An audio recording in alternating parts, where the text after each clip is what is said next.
D'autres nous parlent de Simandou 2040. Voici un autre gros mensonge qu'il faut que les Guinéens comprennent. Rio Tinto est arrivé en Guinée en 97. Rio Tinto est arrivé en Guinée en 97.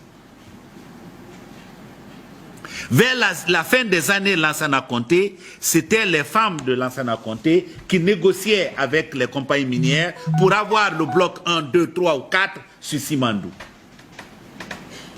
BRGR en a eu 2 blocs. BRGR est passé par le Brésil, voire Vallée, qui a accepté de mettre dans sa poche 2,5 milliards après avoir dépensé quelques millions de dollars de la corruption. Beaucoup de personnes avaient commencé à rêver vers la fin des années Lansana Conté que Simandou enfin serait exploité. On n'a pas encore vu Simandou exploité. Lorsque le CNDD est arrivé, on avait aussi parlé de 20 milliards d'investissements pour l'exploitation de Simandou. Aucun sou n'est arrivé. Alpha Condé, avec ses 11 ans de pouvoir, en a parlé. Rien n'en a été. Mais attendez, Albert Einstein a dit que vous ne pouvez pas faire la même chose tout le temps et attendre un résultat différent. C'est la folie. Le vrai problème que les Guinéens doivent comprendre, la vraie réalité que les Guinéens doivent comprendre, c'est quoi? Rio Tinto, c'est une compagnie minière qui est fondée par des personnes comme vous et moi, qui ont mis leurs épargnes dedans. Rio Tinto est sur une économie de marché. Sur une économie de marché, c'est la loi de l'offre et de la demande. C'est quoi la loi de l'offre et de la demande? Lorsqu'il y a une grande demande, par exemple du minerai de fer, vous pouvez, n'est-ce pas, exploiter toutes les mines de fer dans le monde.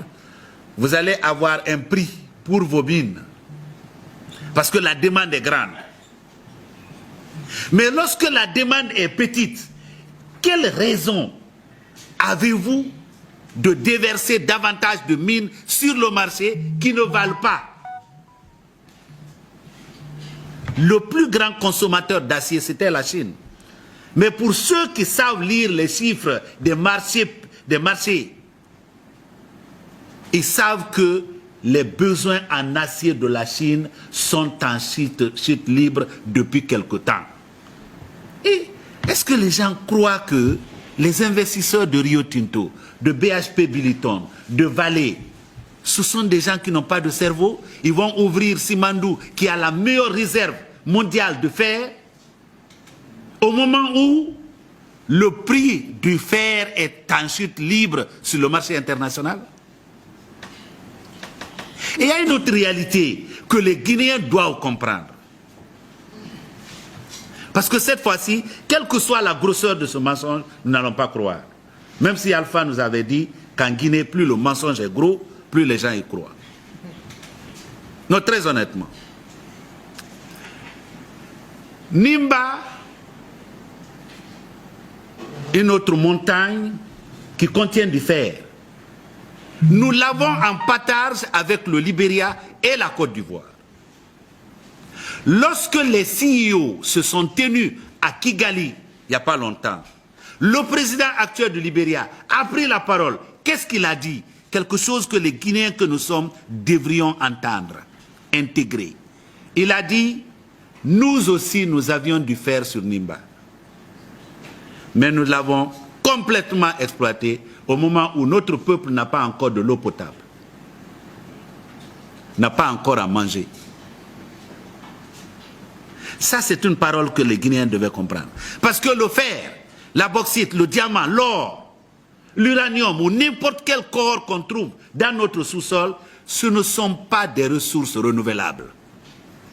Autrement dit, si on a pris déjà un carat de diamant, on prendra un jour le dernier.